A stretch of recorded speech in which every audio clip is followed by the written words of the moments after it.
UFC Vegas 106. This is the weigh-in recap show, full card predictions, and the betting breakdown. I'm looking forward to talking about each of the matchups on this card after seeing the fighters on the scales. So make sure you guys smash the like button. If you're new to the channel, subscribe. Turn the post notifications on and make sure you share the video too. And also note, I'll be live for the entire card. Saturday, 4 p.m. Eastern time. Don't miss the fight companion. And let's get into the first fight of the night. Ladies going after it. Luana Pinheiro versus Tisha Pennington. My pick throughout the week has been Tisha Pennington to win. I feel like you look at her losses, they're razor thin or even controversial decisions, to be honest with you. She's got good punch combinations and speed. I'm not saying she's a Jack Della Maddalena style boxer, but she can rip some shots on the inside. She's quicker than a lot of girls. She's like squirmy a bit too on the ground, even on bottom position. It's like she never stops moving. She's very hard to contain and control. The tiny tornado nickname, it reminds me of the little Tasmanian devil, doing his own tornado. That's the vibe I get from Tisha Pennington. And I've watched her fight since the Ultimate Fighter days. She's always been pretty good. Her boxing skill set is solid. Kickboxing overall is good. She's faster than a lot of these girls. She's physically strong. She's kind of like a fun size, small package, but a lot of savage. On the opposite side, I just not impressed with Pinheiro. Like, you guys know if you've tuned in throughout the week, my thoughts on the fight, but like, I'll say it again. She's okay at striking, a lot of lateral movement, picks her shots all right from the outside. Okay, grappling, the judo base, but not really like exceptional at throws and shit. It's not like you're watching a Luana Pinheiro fight and it's like reminding you of Prime Rousey, how she's throwing girls around. Like, it's not all that effective judo that she has. It's there, but she also got throwed by Hiba. So I don't really rate her all that highly. I think that Tisha Pennington should be able to win a competitive fight. I think she'll land better shots. I feel like Pinheiro will be kind of outworked over the 3 rounds. And I'll say Tisha Pennington's probably going to nab a 29-28, maybe 30-27. But with a Tisha Pennington fight, don't be surprised if it's 29-28. And goddamn, don't be surprised if it's a split decision either, because her fights tend to be mad close, and she does get robbed a lot. And Luana Pinheiro is Brazilian, and at least in this picture, she was a pretty Brazilian girl. And on the track record, Tisha Pennington loses controversial decisions to pretty Brazilian women. So, if you're taking that into consideration, this could be a trap on Tisha Pennington. Now, let's check out the scale. I saw this and I jumped. That's my honest reaction. Tell me, is that Luana Pinheiro? Hold on a fucking second. Luana Pinheiro, it looks like she hopped on some gear. She seems to have lost all femininity. Maybe I'm a certified psycho hater, bro. No, I'm not. I'm trying to be nice here. I don't want to be nice. I'm being honest. Luana Pinheiro looks like she's on steroids. She looks more jacked than before. Her shoulders look thick as fuck. She's got the visible abs. The jawline is fucking thicker than mine here. That's not the Luana Pinheiro I remember, bro. Hold on, let me fucking zoom in. Is that her? She looks so different. The facial structure, the shade of a stash. Luana Pinheiro. I'm not trying to shit on Luana Pinheiro. You guys know I'm not trying to fucking, make her feel bad. But I'm just analyzing it as I see it. Luana Pinheiro seems to have put on some muscle size, seems to have put on some jaw size, and maybe even some fucking facial hair. I don't know what's going on. Maybe it's just the dyed blonde hair. Now you see everything more up close on her face. But what in the hell are we talking about? Luana Pinheiro here versus there? My God. You can say, oh, she didn't age well. Seems like something else, man. Seems like something else. I don't know.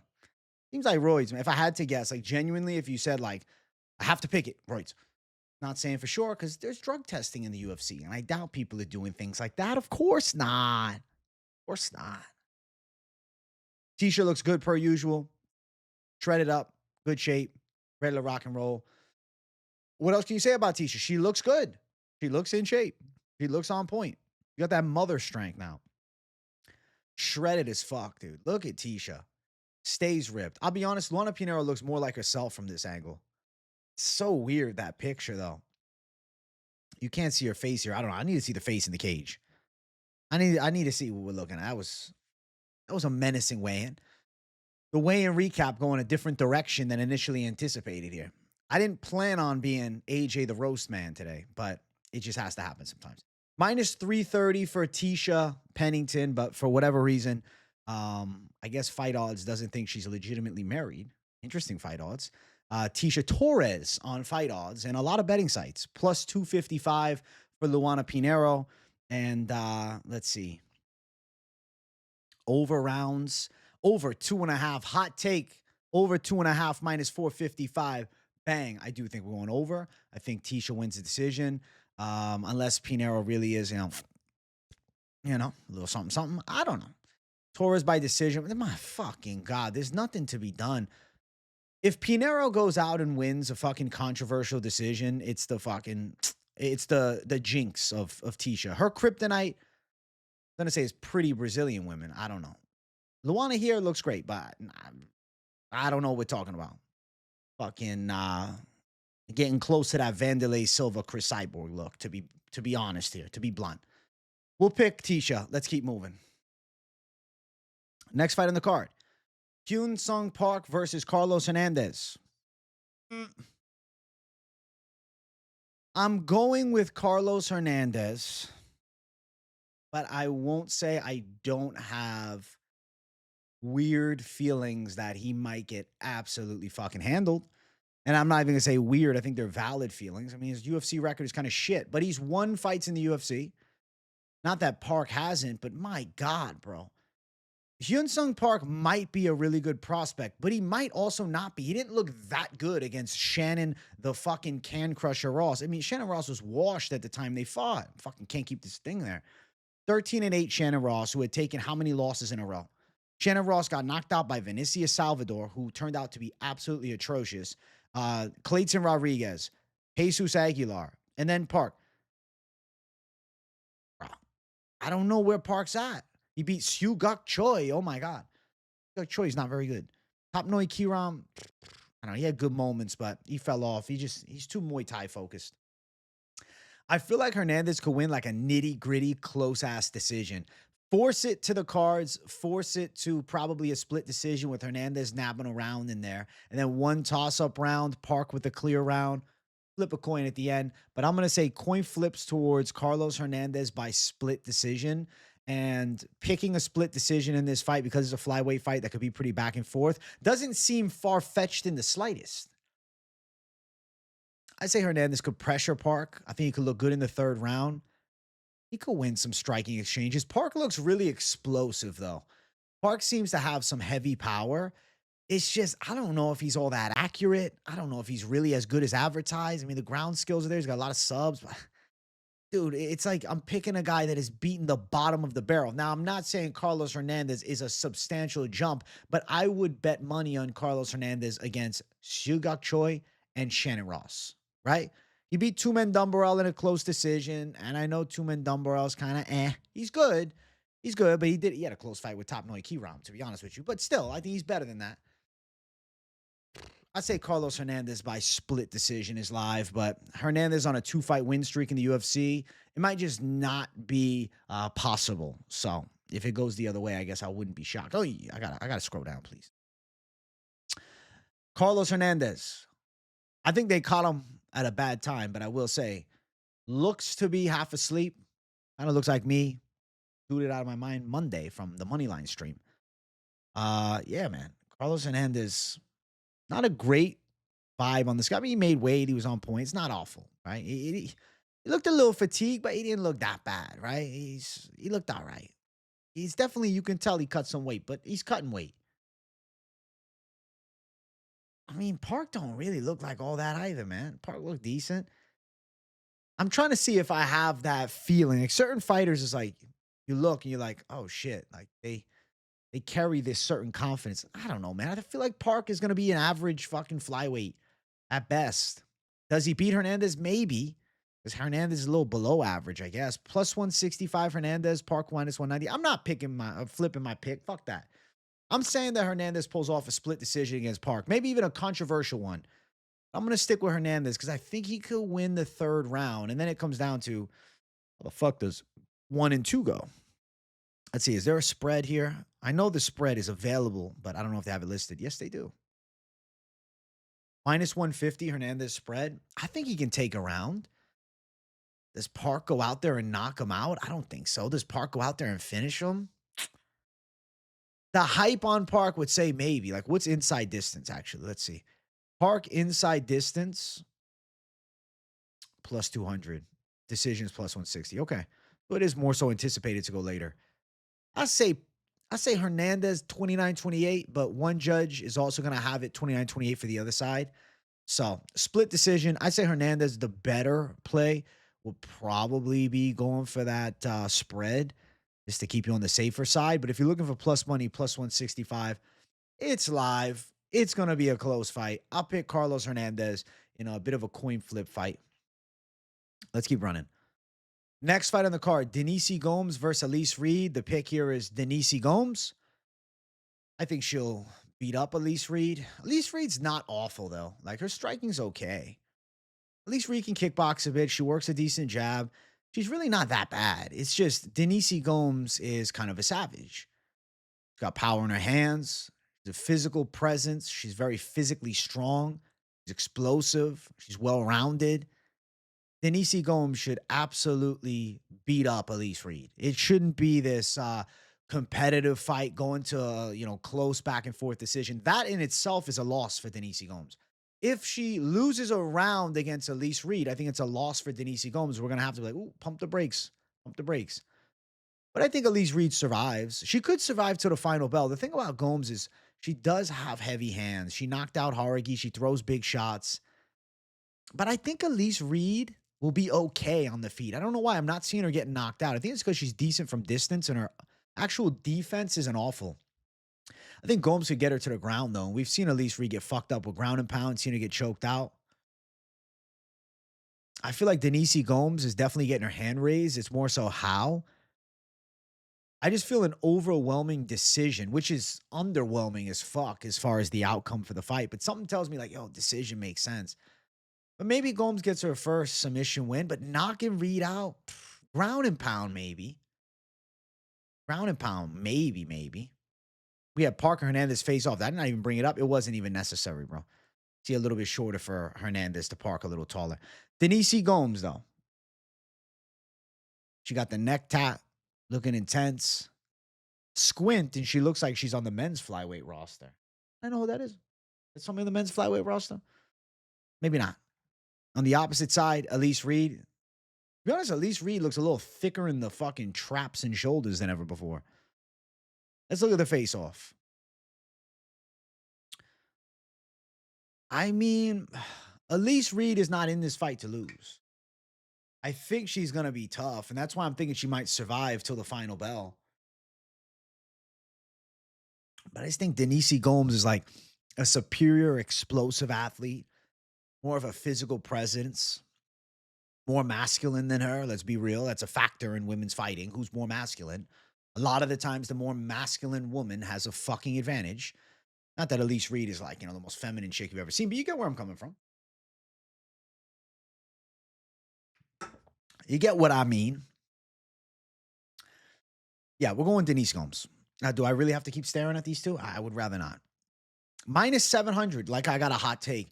Guys, I'm going Denise Gomes. Oh, my God. Yeah, she'll win. She'll win, but the odds suck. Plus 500 for Reed. Lock. Denise Gomes, bro. I feel like decision's live. Over 2.5, minus 170. What is Gomes' decision? Minus 120? That sucks. Wow, it's expected to go decision. KO would just be so much better, but I have to go on how I feel. What's the spread on the opposite end? Hold on 1 second. Minus 220, of course. But I do think the minus 3.5 spread is live. That's all I'll say. I think 30-27 is all around. I don't think Reed wins a round. I don't. I'm going with Denise Gomes. And I think she dominates this fight. Live for a finish, for sure. There's a possibility she goes out there and, maybe pounds out Reed with big punches. Pounds her out. Or chokes her out potentially. I'm going Denise Gomes for the dub. Next fight on the card. Luana Santos versus Tainara Lisboa. Now, I have had a lot of time to sit and think on this fight. And initially, I picked Tainara Lisboa on Sunday's show after a back and forth internal battle with self. But I won't lie to you. Come Friday, I'm grateful that I did. Feel pretty good about Tainara Lisboa pulling through. I'm just unsure about Luana Santos. Luana Santos is okay at striking. She's kind of fast. I mean, she showed a lot of power against Juliana Miller, but I don't know. Juliana Miller, she looked, I guess she looked like capable against Ivana Petrovic, but like Luana Santos had her looking like she didn't train. And then Luana Santos, she goes out there, fucks up Juliana Miller, takes a fight up in weight against Egger, wins the decision, miss weight, which made no sense. Subs up Mariah Agapova, who's awful. And then Casey O'Neill beat her. I don't really think Casey O'Neill is that good. And I feel like Tainara Lisboa, being a naturally bigger girl, Muay Thai background, strong, seems to have a developed grappling game. I feel like Lisboa can win this fight. I feel like she will win this fight. I think she gets a hard-fought decision. And I'll say this about Lisboa. The worry is layoff due to injury. But there's also that motivation. She's 2-0 in the UFC. I think Lisboa can kind of like big sister Luana Santos, win in the grappling, win in the clinch too. I think the Muay Thai skills of Lisboa will pay off here. And I kind of see her like out-muscling Luana Santos in this fight. And if they are striking from distance, I think Lisboa is fine. Like, where is Santos going to win? She's going to have to get her back. And maybe a Santos in a dominant position landing a takedown on Lisboa. I'm not overly enthused about Santos' offensive grappling game either. I'm not overly enthused about Santos as a prospect. Like, positive side, she's 25. She can get better. I'm going to say Lisboa. I'm going to say Lisboa by probably a decision. If she finishes Santos, that'd be pretty wild. But I think Lisboa handles. There's Lisboa. I mean, looks kind of scary on the scale, just to keep it real. Yeah. Very primate-like smile there, like she's ready to fucking eat you or something like that. That's a scary look, to be honest. That's a little better. We appreciate the hard hands. Luana Santos. I mean, listen, she looks good. She looks good. She's pretty. She looks good. We're on the opposite end, that intensity. I want to back the intensity. Santos has a successful career outside of fighting. You understand? EOF, things like that down the door. It's all right there for her, I don't think Lisboa does. Lisboa is fight or nothing. Fighting is life, No fight, no life. I think Lisboa pulls through. I think she outworks Luana Santos. And I think she beats her. I'm going Tainara Lisboa. I think decision makes a lot of sense. I think she got out-muscle her against the cage. She's plus 160, though. Damn. Opened up at minus 160. It's so surprising to me how the odds for this fight have continued to get wider on an underdog that I think is really fucking live. I like Lisboa as an underdog at plus 160. Minus 185, Luana Santos. I would not fucking bet Santos at minus 185. I think Lisboa, live underdog. Savage female dog call. The savage women's dog of the card. Tainara Lisboa. She's pulling through. I can feel it, man. Sometimes with these women's picks, you feel one way, then you feel another way, then you think something else, and you're thinking this, then you're thinking that. No. Tainara Lisboa at 34 takes out a 25-year-old who was a prospect down in weight, controls her, outworks her, and gets a W. Lisboa, I'm going to say decision. The money line's your best bet, but if you want to chase, well, that's your own business. Plus 250 range. I'm seeing plus 185 too. Fuck all that, bro. Fuck all that. I got Lisboa. Let's see. I guess I got to show you guys the spread. I know some people want me to show the spread. Let me show it. Spread for Lisboa. Minus 210. That's ass. Just play the money line. If you're going to bet it. I'm not saying play the money line. Go out and fucking bet this shit. No, I'm not saying that. But if you're on the gambling side, you're not just excited for the fights and want a breakdown. You're like, yo, I'm throwing cash at it. I think as an underdog, Tainara Lisboa is pretty live, especially for a women's fight. I'm going to pick her as a dog, and I'll say she gets a decision in this one. Let's go. Next fight on the card. Oh my gosh. High stakes. Connor Matheus. Yadier DelValle. Whoa. Prospect watch. Not really. I don't know, man. I don't think DelValle knows how to move his head, which is going to hold him back moving up the ranks. But against a Connor Matheus, I don't really think Connor Matheus is the guy to check Yadier DelValle. DelValle is still a good pressure brawler. Guy's fucking relentless, man. He's in your face. He throws hard shots. He's got high volume. I'm telling you, though, he's so there to be hit. Like, somebody that has some pop can sit on a shot and just fucking nail him in the face. He's gonna get rocked, dude. Like, imagine DelValle was fighting like a Manuel Torres or, bro, even a Belagioki, you know, guys like that that can crack a bit. So I'm looking for a Zin pouch, but I don't think I have one in here. Whatever. I think that Connor Matheus is going to be a little scared of the pressure. I'm not saying he's a chicken, like he's scared, but he's going to be like, oh, fuck, DelValle coming at me. I don't think Matheus is sitting in the pocket and brawling. And if he does, I think he gets his light shut off, bro. We see Matheus knocked out in back-to-back fights. He got knocked out 3 months ago. And he's taken on a pretty relentless guy. The Cuban problem. He's 8-0. Maybe he's showing big improvements. I just am not sold on him. You watch the Contender Series fight, it was a good brawl. If you watch some of the regional tape, it's good brawls. Like, he's okay. The lack of head movement is just a massive red flag that I just see looking at me right in the face. I'm like, he doesn't move his fucking head. If I'm Connor Matheus, I am shooting takedowns. 100%. Shooting takedowns. And I don't know. Like, I'm not even worried about so much getting him to the ground right away. What I like is the idea of Matheus shooting a single leg, and I like him using it to, like, back DelValle up against the cage and work from there and slow the pace down. But I feel like DelValle is a good in-your-face pressure fighter. But if he gets reckless and wild, I mean, Matheus can wrestle a bit. He's got okay straights. It's just, I don't think he has power, man. He doesn't have, like, any explosivity to his style, right? He's not a very fast twitch guy. He doesn't have an intimidating style, really. Times he's passive as fuck, and I don't like that. Whereas DelValle is in your face, looking to fucking beat you up. Like, even if skill-wise he doesn't look to be a maestro, he definitely has the grit factor, and I know he wants to win bad. And I'm going to go with the debuting DelValle to pull through. I didn't even recognize Connor Matheus. I'm like, who the fuck is that? Is this a backup fighter on the card? I'll be honest, man. Big mistake that guys make. They shave that motherfucking beard sometimes. Not me, though. If I shave it, personally, not to toot my own horn, I feel like I rock it well. But, you know, that's besides the point. Connor Matheus, on the other hand, Mighty Mouse. Okay? Mighty Mouse Matheus. Not the great Mighty Mouse, but like the cartoon, bro. Holy shit. Holy shit. You know, in The Longest Yard, with Adam Sandler, he said, how many channels you get with those ears? He gets a lot of talk radio. All right, I'm talking too much. I think that Connor Matheus has lost aura shaving the beard, and his chances of winning are dwindling down more so. Come on, Connor Matheus. I like the Massachusetts tattoo, though. I respect that about you. I do.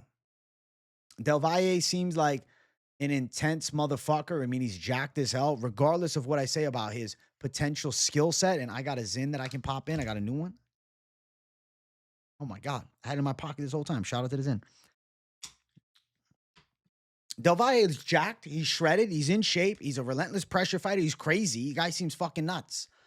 Give me the crazy motherfucker over, you know, Connor Matheus. Connor Matheus looks like unk mode as fuck. DelValle seems like a dangerous motherfucker. Kind of looks like Bad Bunny, to be honest. He needs a little tat around his fucking throat, bro. He needs that something. I'm going to say DelValle beats Connor Matheus up. Backs him up, beats him up, handles business. This should be a DelValle W. Now, as far as the odds, oh, yeah, minus 600. When you're looking to bet, you're like, yeah, minus 600, bro. Let me fucking throw $5,000 on that. I'm totally kidding. I wouldn't. Yeah, that sucks. Plus 425 for Matheus. I think DelValle pulls through and wins, and I think he beats up Connor Matheus. To be honest, man, I think he knocks his ass out. Knockout win, probably like second or third round, but KO is plus 200. I think DelValle KOs Matheus. He was knocked out recently. DelValle is going to be bringing heavy shots, pressure, backing Matheus up. Matheus already lost fights in the UFC. His confidence has got to be a bit low in the back of his mind. He's like, am I good enough to be here? Nah, I don't think he is. I'm going to say DelValle knockout. Let's keep running. Next fight on the card, things get interesting here with Jared Gordon versus Thiago Moisés. And when I say interesting, I'm not saying the other fights are boring. I'm saying that Thiago Moisés is an underdog savage dog call from me. I'm going Thiago Moisés as the savage dog. Listen. I think Thiago Moisés should be the favorite. Let me say that straight out.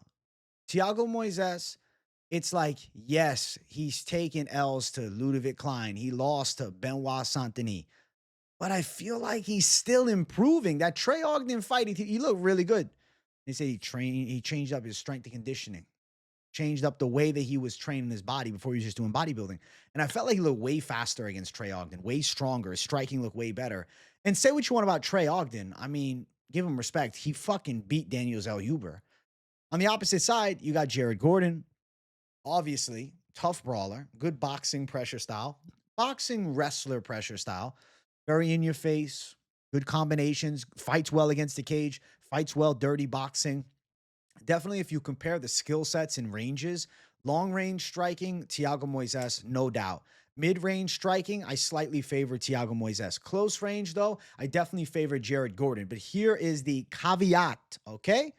I believe that Thiago Moisés, if he is backed up by Jared Gordon, right? And Jared Gordon gets in close range with him. I anticipate Thiago Moisés to engage in clinch grappling of some kind or potentially just shooting takedowns. And though Jared Gordon normally has good takedown defense, Thiago Moisés has a high caliber jiu-jitsu game. And I don't think Jared Gordon is this impossible guy to take down. He's riding high off of this fight against Paddy Pimblett 2.5 years ago. And it was a Paddy Pimblett 2.5 years ago that got touched a bit by Jordan Levitt on the feet too. It's not like it's the Paddy Pimblett that beat Michael Chandler. And let's just pump the brakes. Like, Michael Chandler is also washed. I like Paddy a lot. I would say I'm a Paddy fan, but I'm just keeping it real here. Let's chill for a second. Let's chill. It's not like Paddy went out there and fucked Gamrot up, you know? I think that Thiago Moisés is sharper than Jared Gordon. He's more well-rounded. He's at American Top Team. You can see even the other gym is the Fighting Nerds. I think he's got a good game plan in this fight. He's younger. He's 6 years younger. He's in his athletic prime. He's got a kid on the way. About to have Father Moisés stepping into the damn octagon. There's a lot of pressure on it now, but I think he'll thrive under pressure. We have seen Moisés in the UFC forever, man. They got almost the same amount of UFC fights. The Contender Series win was back in 2018 for Thiago Moisés. The dude was 23 years of age. He has been in the UFC for so damn long. He won the Contender Series, and his second UFC fight is Beneil Dariush. You understand? Then Kurt Holloway, and then Damir Ismagulov, then Michael Johnson, Bobby Green, like Alexander Hernandez. You know the list. Big names. He fought Makhachev. I think that Thiago Moisés is still solid. I don't think he's, I definitely can't say past his prime, but I don't think this is a fight he loses. I think sharp blade Thiago Moisés beats a 36-year-old Jared Gordon. And I think 20-8 Jared Gordon and 28-8 Thiago Moisés just makes sense. Record-wise. 19-9 Thiago Moisés versus 21-7 Jared Gordon after the fact? Nah. I think they'll both be 20 wins and 8 losses after the fact. I'm going to say Thiago Moisés getting his hand raised. Let's look at the scales. Moisés looks in good shape. I'm telling you, man. Thiago Moisés, go back and look at some of his other weigh-ins. It's all about this definition you see here.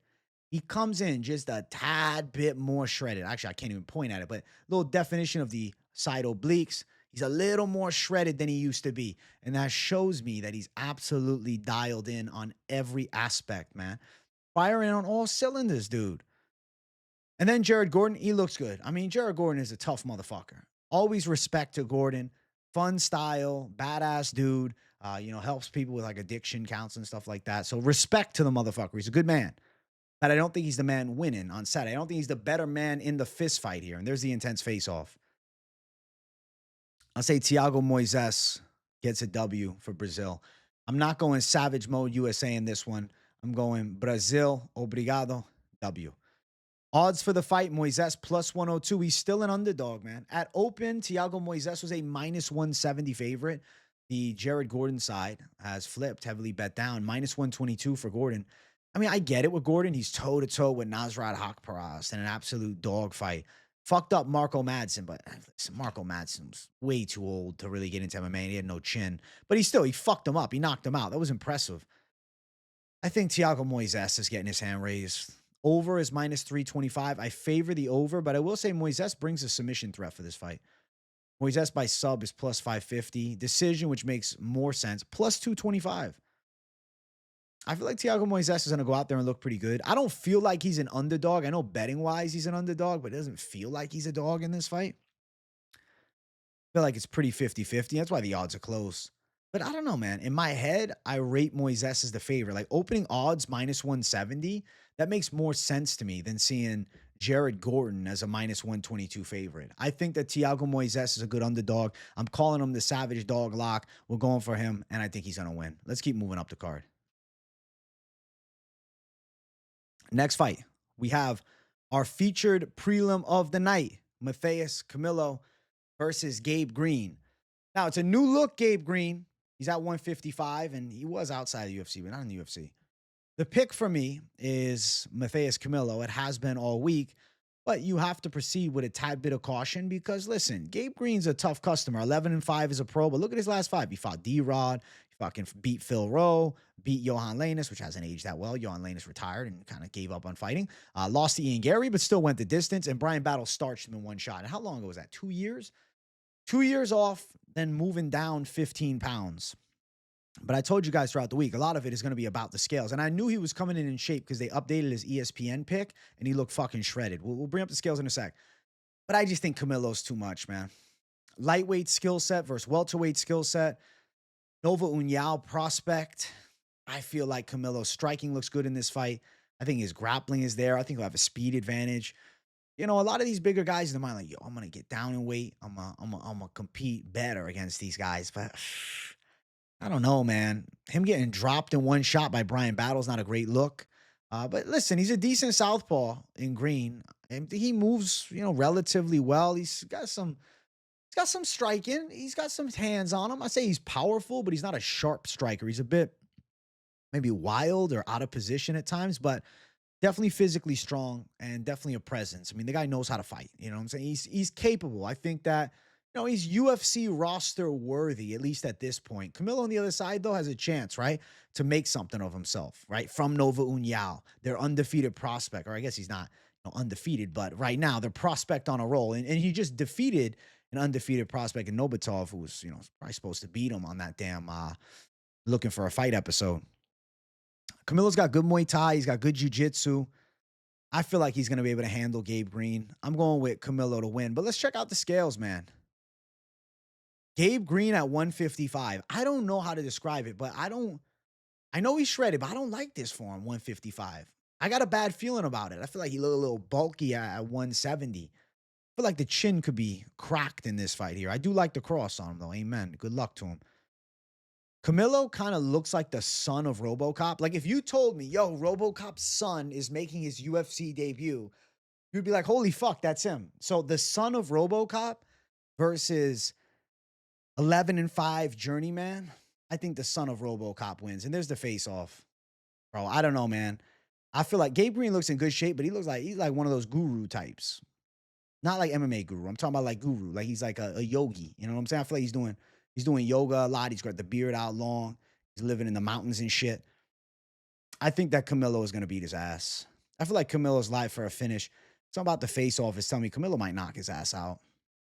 I'm going Camilo. -225 for Camilo. He deserves a fair-size favorite tag. Green +190. Green's inactive. He got knocked out real quick in his last fight. And I think he could get knocked out here, man. Dropping down in weight, the chin could be worse, man. Camilo inside distance. What is that line? Camilo ITD call. +130 for the inside distance on Camilo. I think he's live to win inside distance. I think Camilo could showcase some pop. I think Camilo could get a knockout, but on the ground, he's dangerous too. Camilo sub +800. KO for Camilo +2. I'd say if you want to prop bet it, the reason I go inside distance as opposed to trying to pick KO or sub is Camilo's got tools on the ground and on the feet. And, you know, it's not like Gabe Green is awful on the mat. I just think he's going to get outworked on the feet. I think he's going to look slow compared to Camilo. I think he's going to get caught with some big shots. I'm going to say Matheus Camilo for the W. -225, bit of a favorite, but deserving favorite tag. I think he's a pretty good pick in this fight. We're going with him to get it done in the feature prelim. Let's keep running. Next fight on the card, we got our main card opener. If you guys are watching and enjoying, hit that damn like button. And if you're new to the channel, welcome. Make sure you hit the subscribe button too. We got Julian Erosa versus Melquizael Costa. Start off this main card. I'm going Melky Costa. Things should finally make sense in this fight. Julian Erosa, he's known as the guy that just like beats up incoming prospects and pulls off these weird upsets. But sometimes it just has to make sense. And I think Malquizio Costa beating Julian Erosa makes a lot of sense. Costa has a pretty nice Muay Thai-esh kickboxing style. He's got a pretty dangerous striking game. I know people say, oh, well, I think of him as more of a grappler. He definitely has technical Muay Thai. On the opposite side, Julian Erosa is a very flow state boxer. He keeps his hands low. He picks his shots relatively well. He moves relatively well. I'd say he's pretty quick, but defensively, he's kind of bad. I mean, we've seen Julian Erosa knocked out a lot. I mean, Artem Lobov knocked Julian Erosa out on The Ultimate Fighter back then. He's been KO'd 7 times as a pro fighter. He got knocked out against Alex Caceres with a head kick, got knocked out against Padilla with a big shot. I picked Padilla, and Padilla was a dog in that fight. I believe that Malquizio Costa is live for a knockout too here. The way that Erosa keeps those hands low, I think he gets hit too much. And the way that he fights is kill or be killed. I don't think this thing's going distance. And I feel like if they grapple, Malquizio Costa is better from top position and more likely to be the fighter that ends up in top position. I think both guys have good jiu-jitsu, but like the submission game from Erosa is good, but like the overall aspect of grappling, positional control, transitional speed, ability to get reversals, ability to control from top. I think Malquizio Costa is a more fundamental jiu-jitsu practitioner than Julian Erosa. I think that's the right way to put it. And I think Malquizio Costa also has more tools in stand-up. Erosa can box a bit. Sure, he can throw some kicks out there, but I don't think so. Like him knocking out Darren Elkins isn't like, yo, he's going to sleep Melky. No, I think Melky Costa handles business. I think Melky looks good. Melky's also a veteran. It's not like he's this young prospect that has 10 pro fights. The dude has 30 professional fights. Malquizio Costa might be 28 years old, but the motherfucker's got 30 pro fights. This is his 31st. He ain't no new kid on the block. And I think he's going to go out there and handle Julian Erosa. Like his one bad loss in the UFC, Steve Garcia beat his ass. But Steve Garcia is a power punching savage. Julian Erosa doesn't have that type of pop. And I think Malquizio Costa looks pretty good in this fight. I think he's able to beat Julian Erosa, and I'd say he maybe knocks him out too. There's a possibility he finishes Erosa, especially with the way Erosa fights. An inside distance Melky Costa is not crazy. There's Melky Costa looking pretty cool with the shades on, kind of like an Ozzy Osbourne flow for himself. Then there's Julian Erosa, got the fucking deodorant stain on the arm, or is that nah? That's something in the background there. All right, sorry, man. We almost had to get you, Erosa. Both guys got that skinny long arm build doing the exact same pose. And then there's the face off. 6'1" Julian Erosa, 5'10" Melky Costa. Why does it look like 5'11" Melky Costa, 6 foot Julian Erosa? I definitely think that the stats are kind of bullshit there. I think Melky pulls through and wins, man. He's easy to overlook, but I think Melky Costa's pretty good. I had him as a savage dog lock against C-Rod, and people say, oh, but Erosa got C-Rod out there quicker. Styles make the fights, and I think Melky Costa, I'm telling you, things are going to make sense here, and I think he beats Julian Erosa. Minus 180 for Melky Costa. Actually, not a bad money line. Plus 155 for Julian Erosa. The pick is Melky Costa to get it done. And let's look here. What catches my eye? Anything here? Wow, this fight's not expected to go long. Plus 146. So Costa inside the distance. Plus 140 range for Costa ITD. I think that's a good call. Costa by KO is plus 210 and sub is plus 800. Erosa's never been subbed. KO is much more likely, plus 210. I could see Costa letting some big shots fly. He does have 7 wins by knockout. Like, I get it. You might be forgetting about his striking skill, but his strikings look good in fights. Austin Lingo, his striking looks sick. There's good moments in his striking. I mean, he got knockouts outside of the UFC. I think Melky could end up chinning Julian Erosa. I'm going to say Melky Costa. I'm feeling the KO side, but inside distance bet seems just a little safer if somehow, some way, he's the first guy to sub up Julian Erosa. But for me, Erosa's light's been put out too many times for him to be able to absorb big shots from Melky Costa. I'm saying Costa knocks him out. And I even think like knees in the clinch or maybe elbows on the inside. I feel like the Muay Thai skills of Costa could show in this fight as well. And I'd say he beats up Julian Erosa here. Next fight on the card, we got Nursultan Ruziboev versus Dustin Stoltzfus. It's no secret I am a Nursultan Ruziboev fan. I have said, as far as unranked fighters go, he's probably on the top of my list as far as one of the faves. And I think that he handles Dustin Stoltzfus in this fight. I like Nursultan Ruziboev's style a lot. Has that sniper kickboxing style, very tall at 6'5". He also is definitely better at 185. Like, that's something that I really want people to remember. Oh, the Buckley fight, he ended up getting out wrestled in control. Okay. A dude at 6'5 cutting to 170 is starving himself. I don't know how that's possible. I'll be honest, 185 at 6'5 is crazy, but Ruziboev has more of that skinny, wiry frame. So I feel like I see how he makes 85. 170, I'm shocked that he ever made that weight, and he made it a good amount. I think at 185, he's a lot better. I think he carries more power at 185. I think his grappling defense is better. And it's not like Nursultan Ruziboev is such a sus grappler. People always say, oh, well, his takedown defense this, his takedown defense that.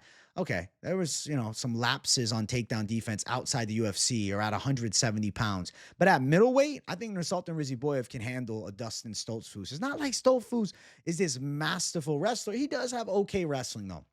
I will give Stoltzfus credit. He's deceptively physically strong, and he has deceptively good grappling, and he does have an ability to do damage from top position. The Marc-Andre Barrios fight, he flatline KO'd him after Barrios had literally pulled Stoltzfus on top of him with a mistake and then getting fucked up for majority of the round, and then they're brawling on the feet, and Stoltzfus knocks his ass out. If Stoltzfus is striking with Nursultan Ruziboev, I think he's getting stung with big shots. I really like Nursultan Ruziboev with the sniper striking flow. I think he's going to be able to land some heavy punches on Dustin Stoltzfus here. And we've seen Stoltzfus lights get shut out, a handful of times in the UFC. And I like the chances of Ruziboev knocking him out too. Now, as far as common opponent, I just want to mention one, right? You remember that Bruno Ferreira debut? I had Nursultan as a dog in that fight, knocked out Bruno in one big shot. Now, Stoltzfus actually put up a good fight with Bruno Ferreira before getting spinning back elbow KO'd. So I'm not using MMA math. But I just feel like Nursultan Ruziboev should really be able to handle Dustin Stoltzfus' level of striking. And I think that defensively in the grappling, he should be okay. I don't think Stoltzfus is bullying him on the mat. And I think Nursultan Ruziboev is going to look pretty sharp here. And I think he's going to end up getting a KO against a strong Dustin Stoltzfus, but a hittable Dustin Stoltzfus, a guy that's had a speed disadvantage in the striking. Nursultan Ruziboev by knockout is going to be my official prediction for the fight. Ruziboev looking pretty shredded up on the scales, looking ready to rock and roll. Dustin Stoltzfus looking pretty shredded up on the scales too. To be fair, Stoltzfus looks fucking intense. Stoltzfus chatted it up, bro. He was a little nerdy when he came into the UFC, but I respect the Chad status. Then you see the big height difference between the two. I think Stoltzfus is like, yeah, I am dragging this guy to the ground. But I think Ruziboev will meet him with some good resistance. I think Ruziboev can sting him with some good shots. I think his mid and long range striking will be too effective for Dustin Stoltzfus, who though has an ability to drag fights to the ground, is not this like ballistic wrestler, not this great chain wrestler. I think Nursultan Ruziboev can handle the level of opposition that he's being faced off with here. And I think Ruziboev ends up knocking Stoltzfus out. Now, Ruziboev, minus 230 as the favorite. It was wider. It was minus 280 all week. Now it's only minus 230. So some dog love on the side of Dustin Stoltzfus. Stoltzfus sitting around plus 195 at a lot of spots now, is more so, still an underdog, but not as wide of a dog. Over 1.5 minus 110. I mean, this fight could go over, but Ruziboev has that like knockout ability early in fights. Ruziboev by KO minus 150, minus 120. I do think he sleeps Stoltzfus. I think Ruziboev looks pretty good here. I like Ruziboev at minus 230. I mean, betting wise, do I like the money line? That's not what I'm saying, but I like his chances to win. And he is the favorite. And I'm going to pick Nursultan Ruziboev. I think Dustin Stoltzfus has too many openings on the feet. And though he's credited as being a decent kickboxer, I feel like at times he just brawls a bit. He gets a little reckless, a little wild. And I think Nursultan Ruziboev is more clean with the stand-up, more simple, not simple. I don't want to say simple, more crisp, more smooth, less fat on his shots, more accurate. And I think the accuracy is a big factor. I'm going Nursultan Ruziboev by knockout. Next fight on the card, it's our featured fight of the night, and it's a lightweight feature bout between two guys that were fighting at 145. Sodiq Yusuff versus Mairon Santos. I have been picking Mairon Santos to win against Sodiq Yusuff, which I think a lot of people were surprised by. If you look at Tapology, the masses are picking Sodiq Yusuff. He's an underdog this week, and he seems to be a very popular people's dog call. But I have a different take on this fight. Now, Mairon Santos' UFC debut, he looked fucking scary against Khan Ofli. He knocked him out. Granted, Ofli's not all that, but still, he showed durability against Nemov and got chinned by Santos. Then he follows that up with a win over Francis Marshall.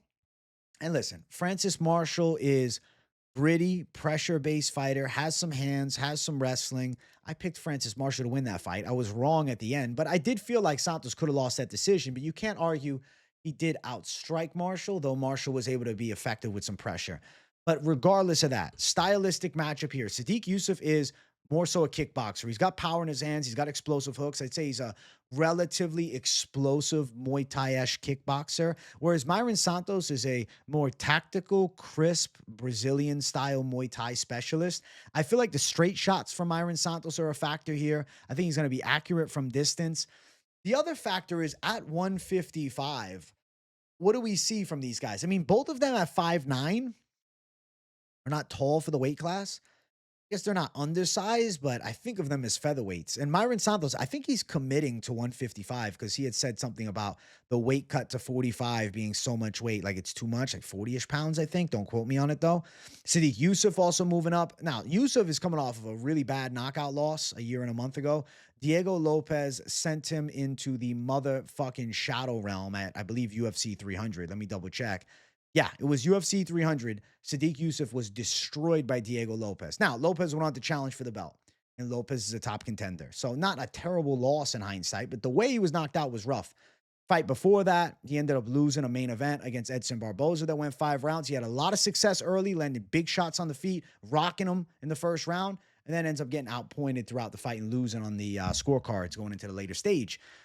Mairon Santos is a young kickboxer, right? A young striker. I'm not trying to make comparisons to Edson Barboza, but like Edson's a good striker for sure. Nasty kickboxing skills, some of the most violent spinning KOs and just dangerous knockouts in general ever. But Edson Barboza is also washed. Like, let's keep it real. Mairon Santos is primed right now.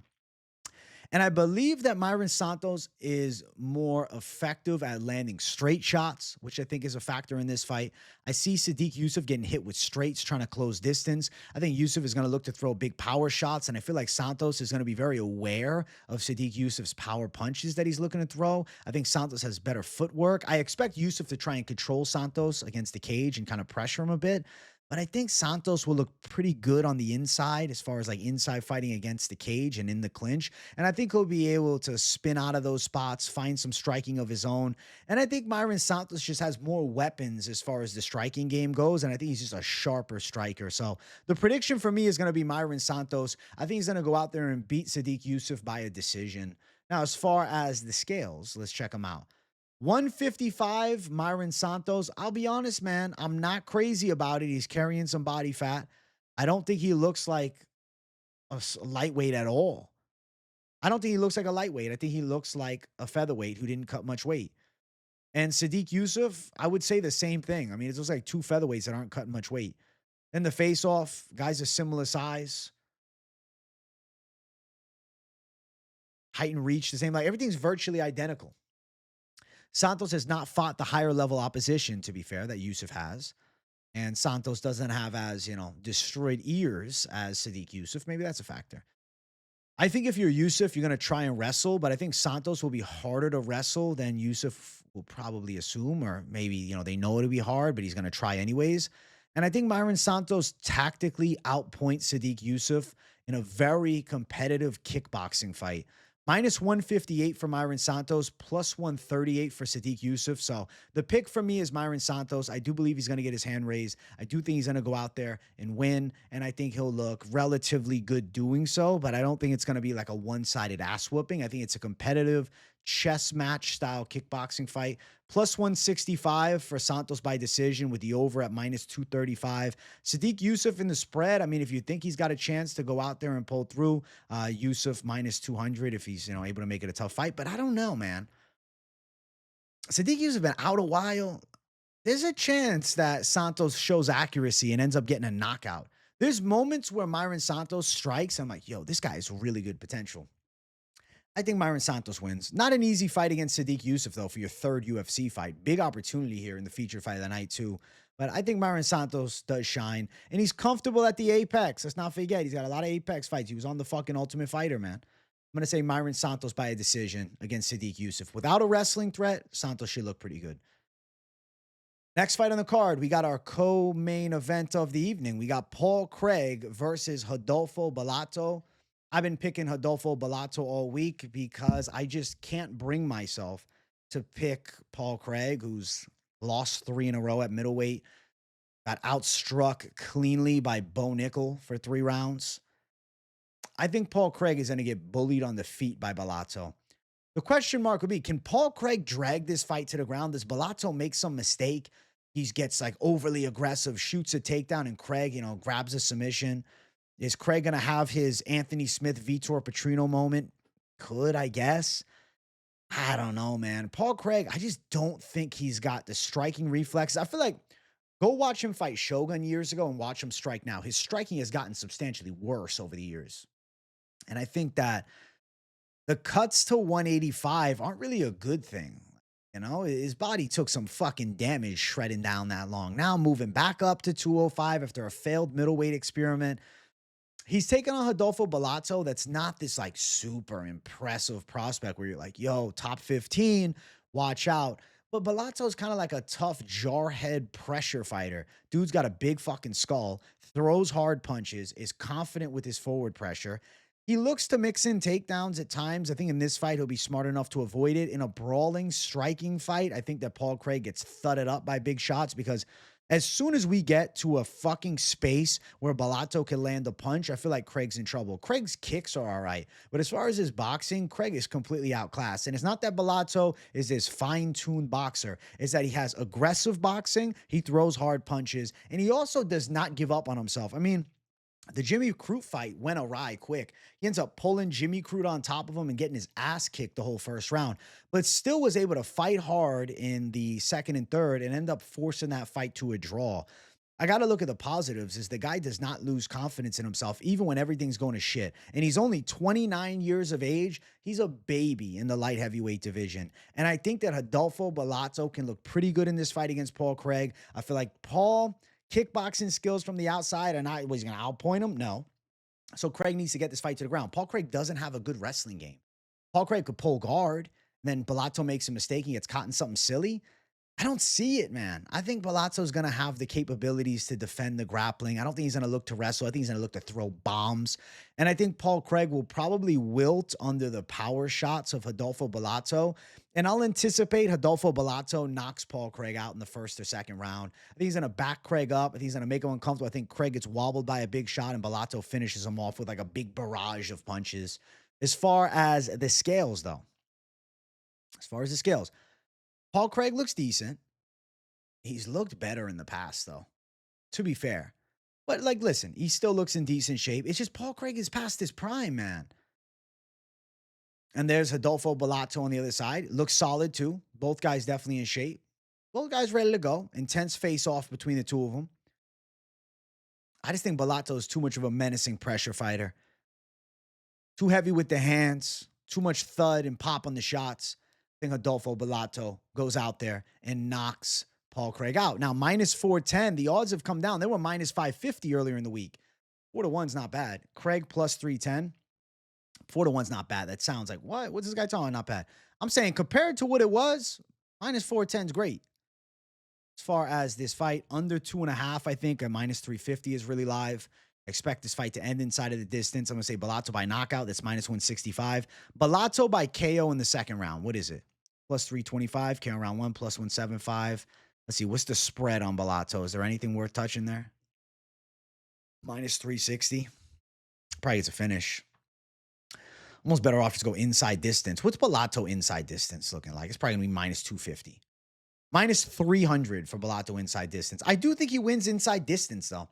I'm going to go Bellato. I'm going to say KO. I think inside distance could potentially be something maybe to look at, to drop you 110 points from minus 410 to minus 300. But either way, the prediction side for me, everything tells me Rodolfo Bellato should have the ability to bully Paul Craig inside of the octagon in 2025 and knock him out. So Rodolfo Bellato, KO in this fight, taken out. I believe the wash Paul Craig, who's lost 3 in a row and wasn't looking good at light heavyweight before moving down to middleweight either. Let's get to the next fight. Main event of the evening. You guys haven't yet. Make sure you smash that like button. If you're new to the channel, make sure you subscribe it up.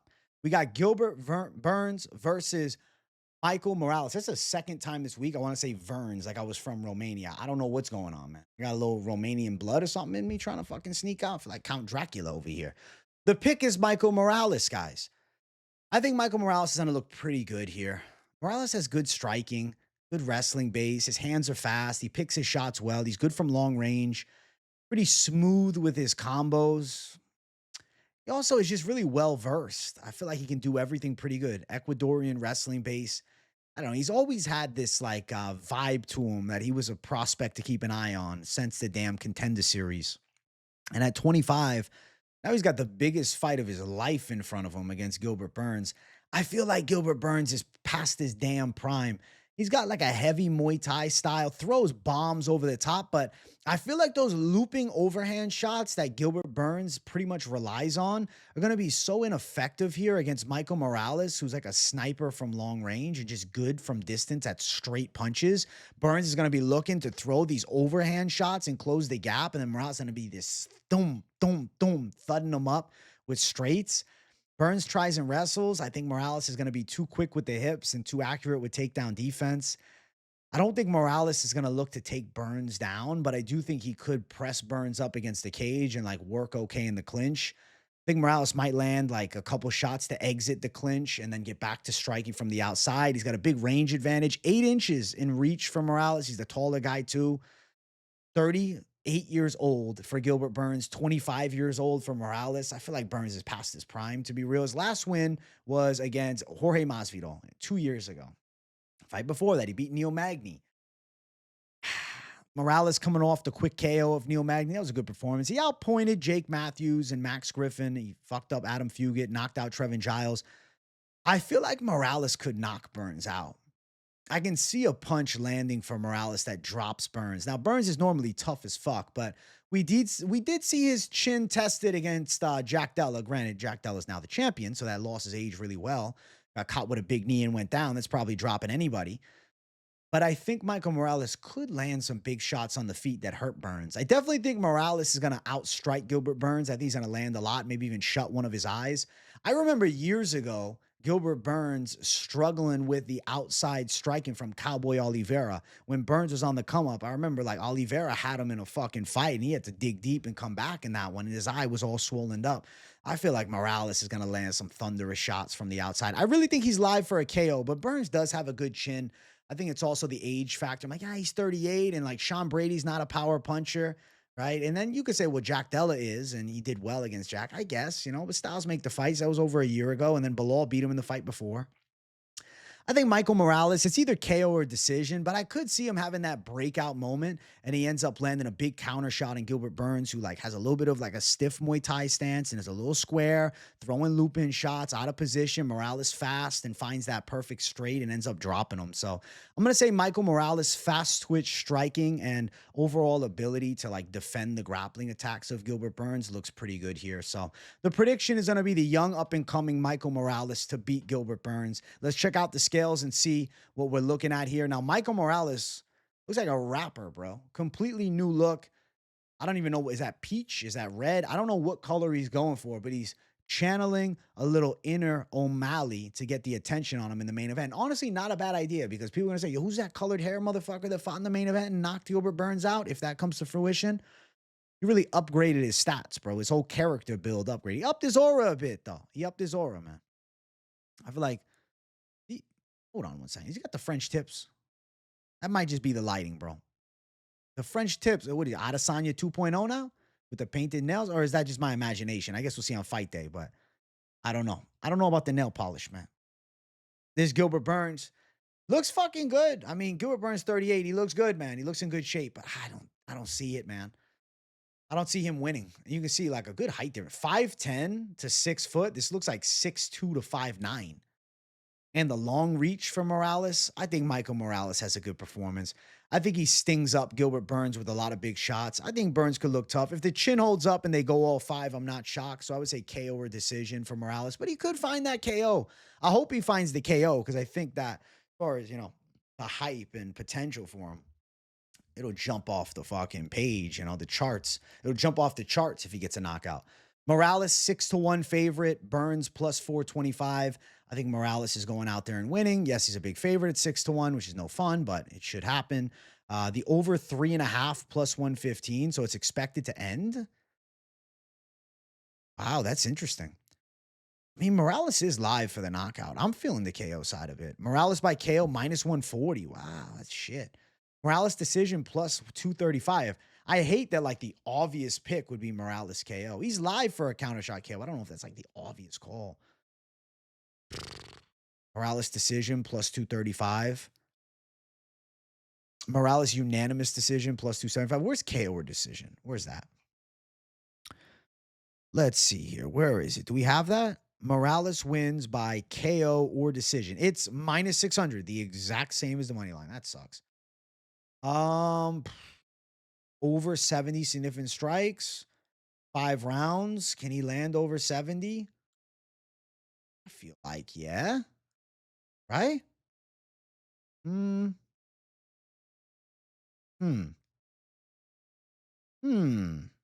Yeah. I think he can land 15. So yeah, I'd say he lands over in the significant strikes. What's the tag for it? Minus 115. I feel like he does. I'm going D-Gen Savage mode over here with that. The Morales spread minus 350. I mean, he probably wins by more than 5.5, but fuck that. I think Michael Morales gets a W. I don't know. That over significant strikes is something that caught my eye a little bit. Normally don't do those, but it stood out because I'm like, I think he lands more than that. I'll say Michael Morales goes out and wins. If he gets a KO, then maybe he doesn't. But if it goes all 5, he's definitely landing more than 70. I'm going to say Michael Morales. I'm going to lean KO, but decision is live too. I think KO or decision, Michael Morales defeats the former title challenger Gilbert Burns and gets the biggest win of his life. Those are the predictions for UFC Vegas 106, but we're not done just yet because I want to go over the parlays. Now, if you've been tuning in, these were Wednesday's parlays. I like to bring them on the screen, have a good time, talk about them. Listen, we got some savage calls and nothing has changed. There's been no pick flips. There's been no significant loss of confidence or anything. The confidence is high on everything. I think Moisés and Camilo savage, but you guys know the drill. When it comes to this show, I realize that I have to do it based on intuition to drop some post weigh-in parlays to play. Okay. I'm going to cook up a little post weigh-in action of things that I'm thinking are probably coming to reality. First thing I want to do, I'm going to call it the most boring play of the century. Michael Morales at minus 770, and then a Rodolfo Bellato inside distance. Where's inside distance, Bellato? Where you at? You get minus 185. Wow, that's terrible. That's no fun at all. But I had to bring it up. I think Morales wins. I think Bellato wins. But if you parlay them up, you're getting shit. It's still 3-1. You got to put another leg on it. And then you're like, yo, what do you want to add in? Then what do you want to add in from Melky Costa? Plus 112. I think plus 112 is live there. Trying to see anybody on the prelims. I mean, I think DelValle wins, but it's minus 170. This is terrible, these lines, man. What if you got Lisboa as a dog? Plus 287 now? God, I hate it. I hate it, bro. I genuinely hate it. Sometimes the post weigh-in parlays frustrate me. Listen, the calls are money from what already exists, but I want to create a little alternate action. I feel like Camilo can win. I feel like Melky wins. Plus 129. Ruziboev, plus 213. Moisés. What if I just go all Brazil? Costa, Camilo, Moisés. All Brazil parlay plus 393. You throw Lisboa plus 1,103. That's the one I wanted. This fight to go over. Fuck it. You're a savage. Plus 1344. Fuck it. You got the main event. You going Morales in the main event. Fuck it. We say we don't give a shit. Plus 1532. You know what? You think Bellato wins? Plus 1829. Bang. Bang. Bang. Yeah, that's a little post weigh-in D-Gen. You guys know the money calls already, though. Like, obviously, the over in Tisha, and Pinheiro fight seems pretty live. DelValle should win, but I hate these crazy-ass long shots sometimes when I'm doing them live. I feel like my picks are good as is, man. You guys see the parlays there. I like where I'm, headed towards things. The safe but boring, right? And then you know what? One that I didn't line up that I meant to line up. If you went with Ruziboev and you went with Costa and you went with Camilo, plus 213. I left that one out and I wanted to bring this up here. Plus 213 for that for a big 3. If you're on DelValle, now you got plus 272. It's really not worth it. Moisés, you got plus 573. And then if you had Lisboa, now we're going savage mode. Plus 1541. All right, listen, we're going D-Gen. 2 3-fighter parlays for your highest likelihood of success. Everything else becomes a lottery ticket. But I do hope you guys enjoyed this week's weigh-in recap show. Smash the hell out of the like button. If you're new to the channel, welcome. Make sure you hit the subscribe button too. And turn on the post notifications. You don't want to miss a video or live stream. I'm doing live streams every day pretty much. And you guys know the drill. Content every single day, keeping it locked in. So W to the people. I love each and every one of you savages. Thank you all for supporting me. Let me know what you thought of the picks in the comments down below. If you got nothing to say, but just enjoy the content. W in the chat to boost the algorithm for your boy. Make sure you guys tune in to that fight companion. I'll see you for the full card tomorrow. Much love, people. See you in the next one. Peace out.